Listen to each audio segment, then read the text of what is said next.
sakhu ngain kaselum le nai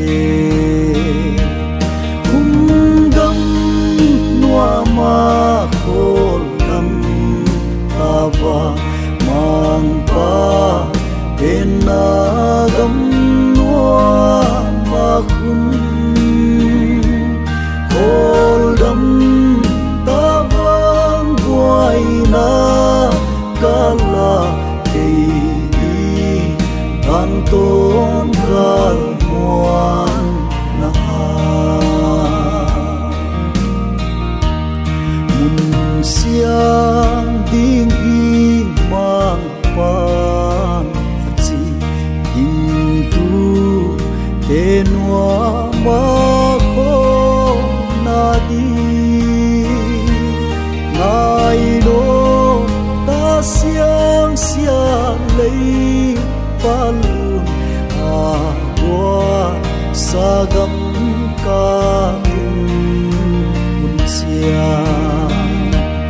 humgam nuwa ma kholam ava mang pa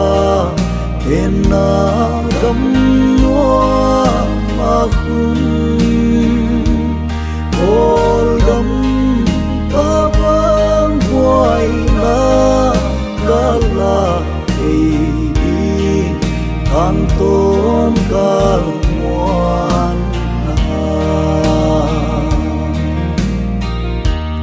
lei a liang vai mun nei loin kam dai kam go no ki pelin mang pan cây đi nga a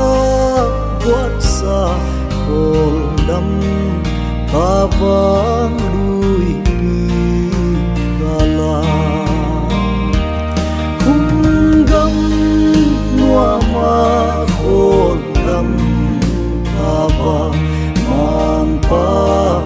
tên na gam nuwa ma khun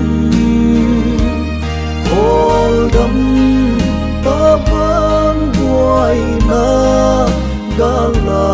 kei anton kal muan na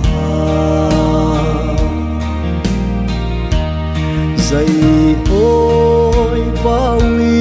mang pa padin delam no pham